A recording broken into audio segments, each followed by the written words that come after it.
Yeah, obviously that would be ideal if they were a high 40s team, because that could be like around that 5, 6, 7, depending, because each conference is weird. That's just the optimist. That's the optimism. The high end, like like if things go well, like things go really well, like it's not crazy to think that they can win like 47 games. Orlando, look at Orlando, I think people were higher on Orlando last year more than us than Hawks were at around this time last year. But I don't think people saw Orlando winning 47 games. And like Dallas. Now Dallas is like they have older guys, but look at where Dallas was. Like look at where where people were thinking of Dallas last year at this time. Like including myself. Like I thought Jason Kidd was going to be the first coach to be fired around this time last year. And they got to the finals. And now it took them making they made some trades to get them to that level, but like they exceeded expectations. And so I think there's reason to be optimistic about Quinn Snyder and this team coming up. Yeah, and I think too, you made a point about one of the keys just being the young players popping. Yeah. I think one guy who I think a lot of people are looking at is what exactly is the role that Risacher is going to play this year. Yeah. I think that's been a big question for a lot of people, because they're like, okay, is he going to start? Is he going to put DeAndre on the bench? Or if he's not on the bench, is he 6 man? Or what should we expect? Because you hear number 1 pick, you think starter, right? Yeah. Probably going to be a star player, which we have no idea. He's 19. Can't say anything. Yeah. But what would you like his role to be with this particular team? Like, if you saw Risacher and the season played out, you'd be like, you know what? I'm happy with that rookie year from him. And I feel like that benefited us. It's interesting. I think for him it's just head open shots, make the right play, show like his thing with him was like in summer league, like he didn't shoot it great, like his overall shooting numbers weren't great, but I liked how he was moving off the ball. He was taking open shots. He was making the right plays, especially in transition. He's another guy. Like in transition, he's pretty dynamic in transition. Like he's Jalen. I don't know if he's like Jalen on that level, but he's pretty good in transition. And so I think for him it's just take the right shots, play within yourself, make the right passes, cut, and just showcase your skill set. Just play within yourself. And I think if he does, and just show that you're not overwhelmed. Like I don't know what I can't predict what his numbers are going to look like. Like I can't predict whether he's going to it would be nice. It would be awesome if he came in and he started 70 games and he averages 13 points and he shoots 46% from the field and he shoots 37% from 3 or something like that. And his true shooting is at 58 or whatever. That'd be great. But with rookies, he'll go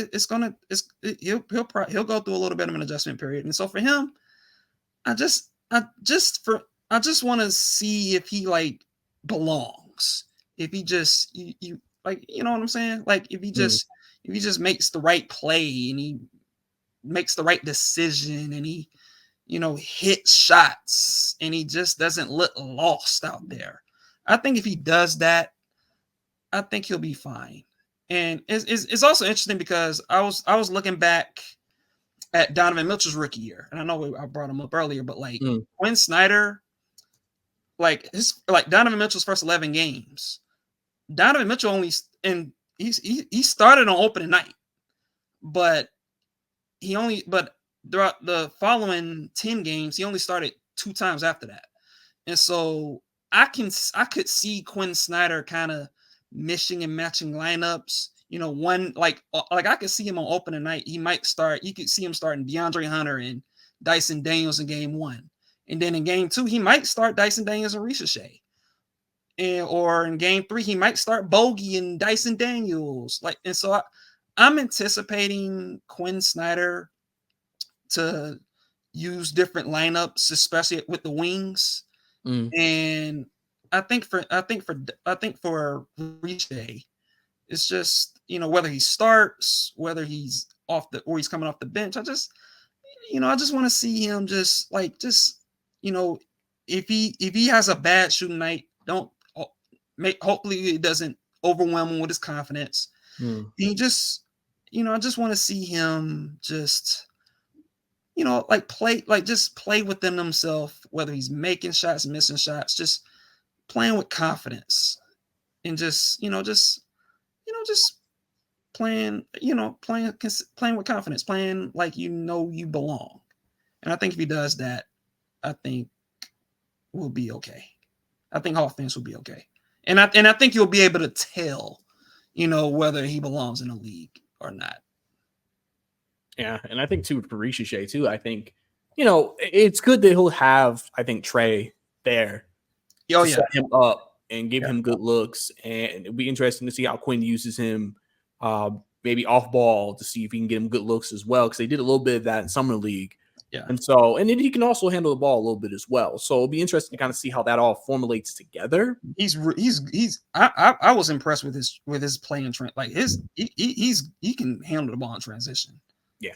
Like him and Jalen in transition, I think could be pretty fun. Dangerous duo, huh? Yeah.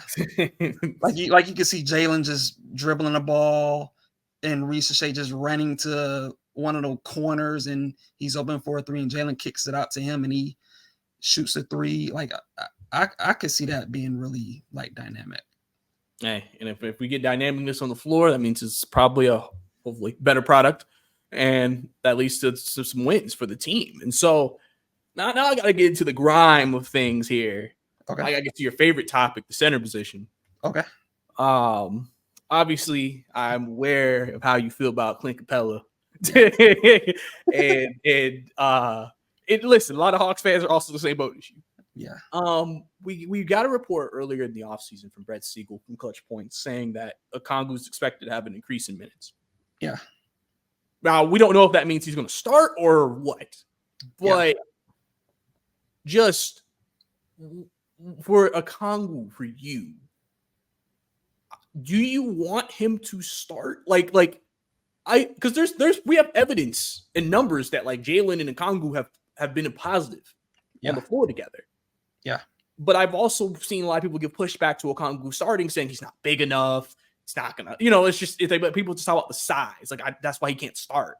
Yeah. So I wanted to get your thoughts on that for him, because let's just hypothetically, we don't know, I guess, until we get to opening day if Clint gonna be the starter or not, even though that's probably going to be what's perceived until otherwise. Yeah. But just for Okongwu, what do you think of him?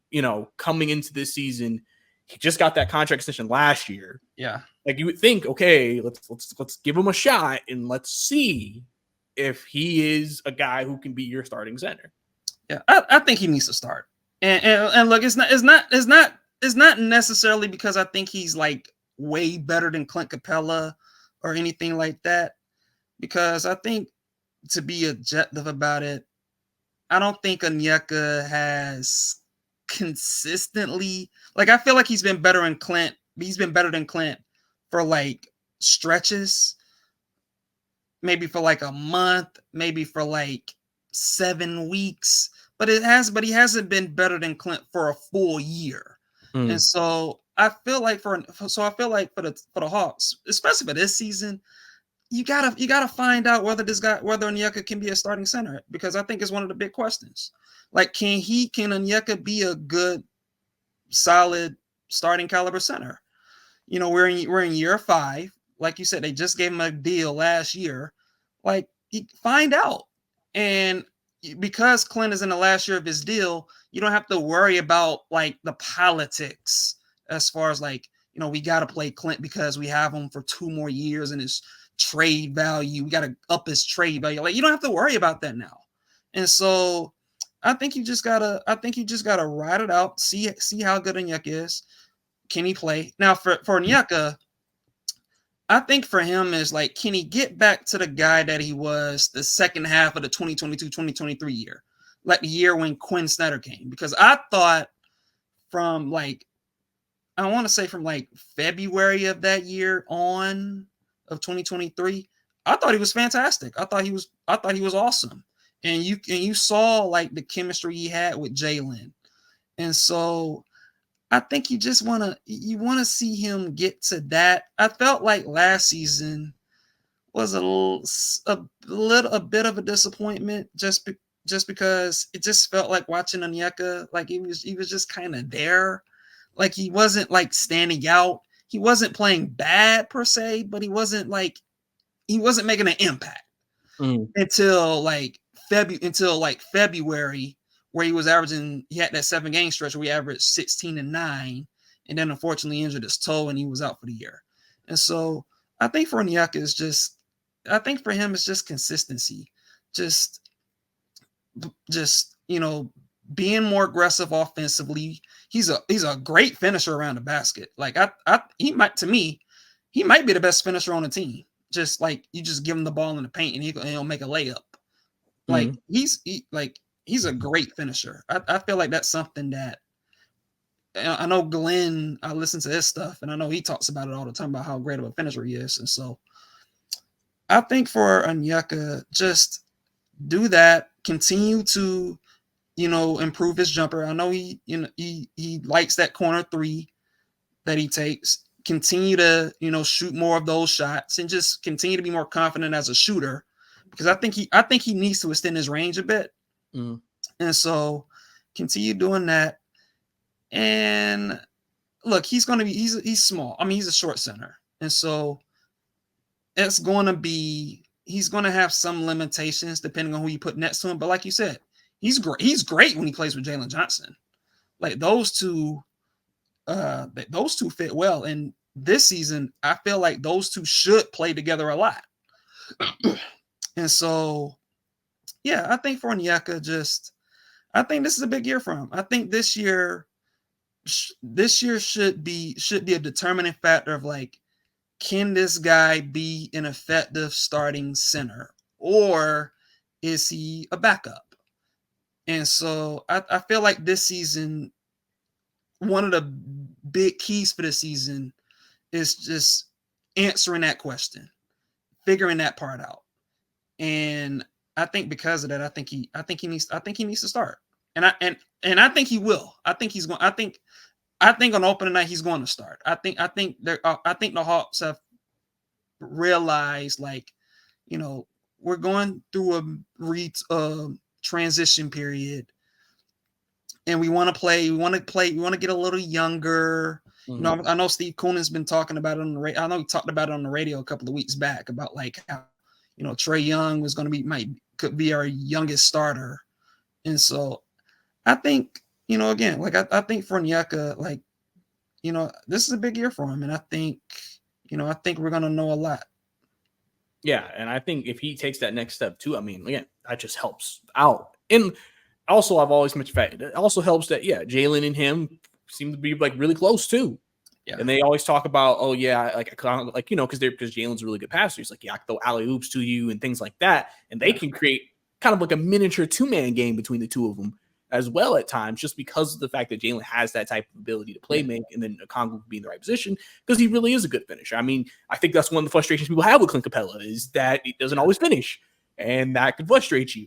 And so where Okongwu offensively, I think he's a much better player than Clint offensively, because he could just around the rim, he's much more effective. Like you feel like he could give you, I mean, that stretch where he gave you 16-9, it's like, oh, if you gave us 16, 17 consistently a game, I mean, getting that from your starting center would be big. Yeah. So I think that really could bode well for them. But that takes me into my next thing, which is position next to him and then behind Jalen. Right. Backup 4, I think, is an interesting position for me, because coming into the offseason, I think a lot of people thought Muhammad Gay, he's going to be backup 4, take that next step, boom, right? Yeah. And then the Summer League happened. Yeah. And he showed some flashes, but he also showed some inexperience, because one of the biggest things with him is he just hasn't played a lot of basketball in his life. Yeah. You know, he doesn't have that type of experience like other guys playing AU from when they're kids. Yeah. So some people were like, well, is he going to be the backup four? Is Vic Krejci in play there? Is Devin Rodney in play there? I've mentioned if they keep Clint in Congo, which it looks like they will, do you play Larry Nance there at backup four just to have a veteran coming off the bench? What is your perception of that backup four spot right now when it sits as it is currently? It's definitely a question mark. Yeah, it's the backup four is definitely a question mark. I feel like if there's one weakness on this team, I feel like they're like a shooter short.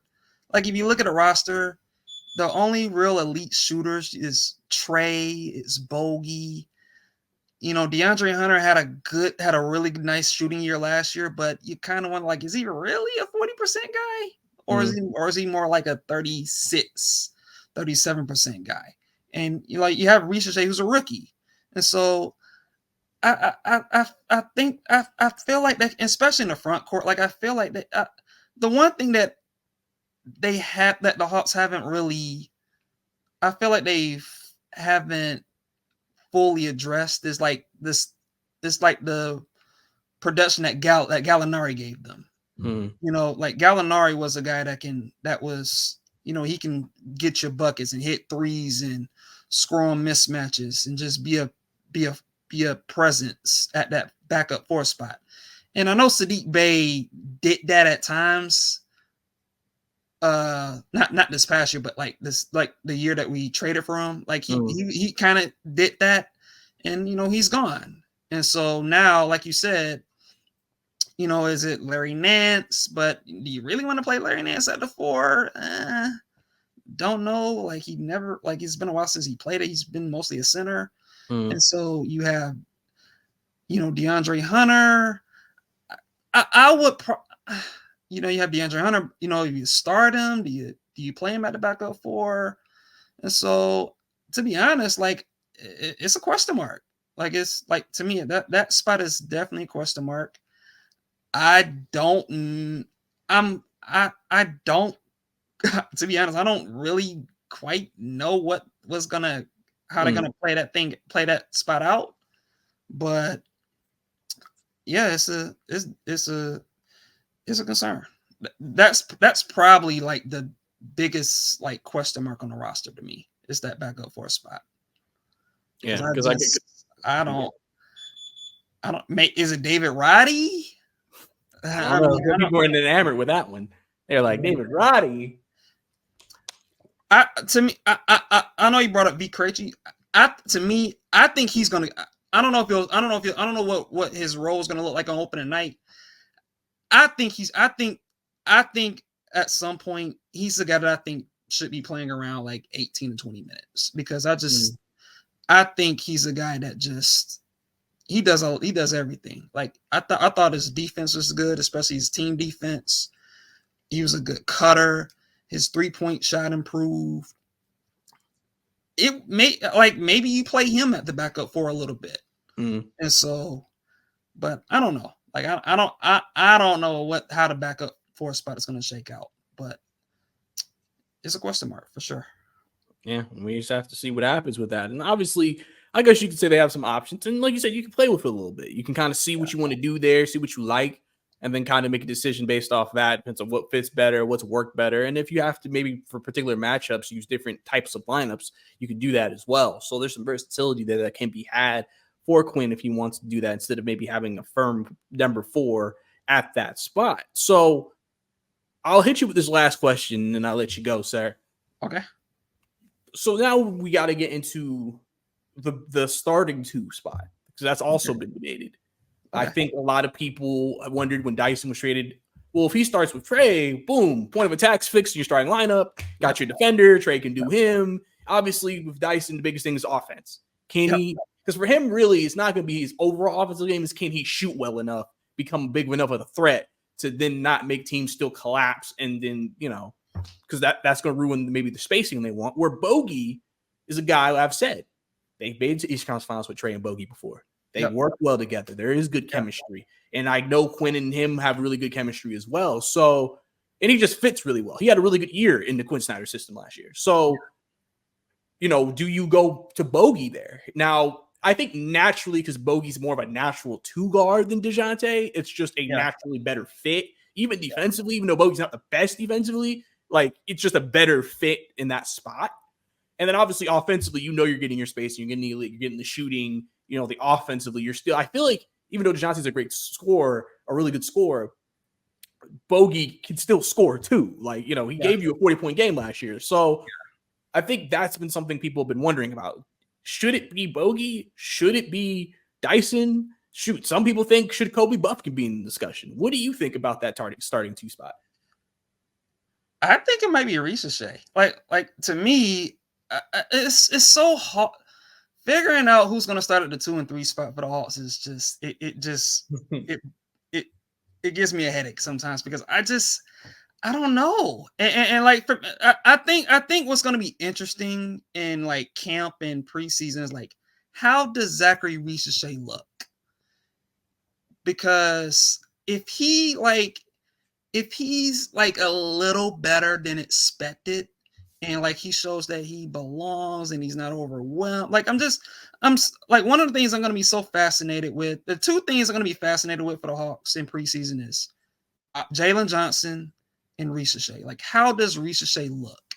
Because I think if Risacher looks like competent, I would start him. Like I would just go with the young group. I would go with Onyeka, Jalen, Zachary Risacher, Dyson, and Trey. Like I would just go with those 5, and I would have Bogey off the bench. I would have DeAndre Hunter off the bench because I feel like with DeAndre, I know we talked about the backup 4 spot.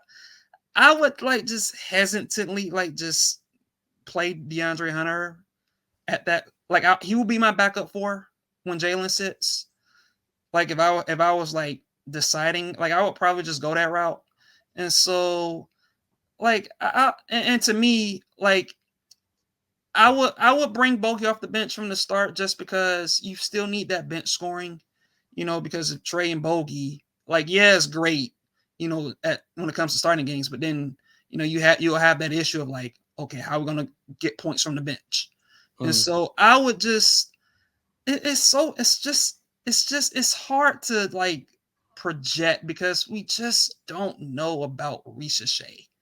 Like we don't know how he's gonna look early, and so for me, I would just if it was me, I would just project, just guess that I think Risacher is gonna look pretty good in training camp, and I think the coaches might like him enough. And I would go with him, but it wouldn't surprise me if it was DeAndre Hunter and Dyson starting. Like it wouldn't surprise me at all. It probably wouldn't surprise me if Bogey starts, at some point. But if you put me on the spot, I would say I would just go with the young guys. I would go Risacher, Dyson, Trey. That's like my starting 1, 2, 3. With Onyeka and Jalen at my 4 and 5 spot. Hey man, that may be music to some people's ears listening to this, man. That may be like, that man gets it right there. I'm about to hit the subscribe button right now. So yeah, but I mean, yes, exactly. But it's tough. Like it's a good problem because it's like, we have multiple who could play this. Because last year you can make an argument, you pretty much knew like we only have this many wing guys, so like. Obviously, when Jalen and DeAndre went down, I was like, well, that's pretty much all we have. I mean, but now you have, we could put him here. We could put him there, but I maybe would rather him here. You know what I'm saying? So now you have multiple options, I think is what they really wanted to address. Options is definitely a good thing to have options. Like the options at the wings, like the backup 4 spot might not be ideal, but having like Bogey and Dyson and Risacher and Hunter and even V. Krejci, even like V. Krejci starting wouldn't be like I wouldn't like predict that, but I wouldn't have a big issue if he started. Like I wouldn't, not at all. And so you have him, and so you're talking about like 4 to maybe 5 like options that you can have at the wing spot, at the 2-3 spot. So I think it's a nice little place to be compared to previous years. Yeah, yeah, definitely for sure. And like I said, that roster balance works out. That can end up being better for the team across the whole, and maybe help the team better deal with injuries if they happen, because they're going to happen in the season. It just happens. Yeah. But having the roster that kind of built to kind of deal with it is very key, I think, for the Hawks' success this season. But Reggie, I appreciate you coming on, my guy. Almost about an hour talking some Hawks with you, man. Let the people know where to find you one more time. You can find me on YouTube at Reggie's World Sports, and you can find me on Twitter at Reggie's World. Reggie's REGGIES _ World. WORLD. Yes, sir. Yes, sir. Y'all definitely need to go ahead and subscribe. And obviously, if you're also a first-time listener, definitely subscribe if you're watching this on YouTube to the channel. Or if you're listening to any audio podcast, leave a like, leave a review, leave a rating. Appreciate all the love and support. Like I said at the beginning, guys, Hawks Media Day will be at the end of the month, start of October. I just got credentialed to be out there, so I will be out there covering the team, giving you guys updates on that. So look forward to that for sure. But like I said, I think that's about it for the Believe in Hawks podcast. I appreciate everybody tuning in for another episode. I'm Bryce. That's Reggie. We'll see you next time.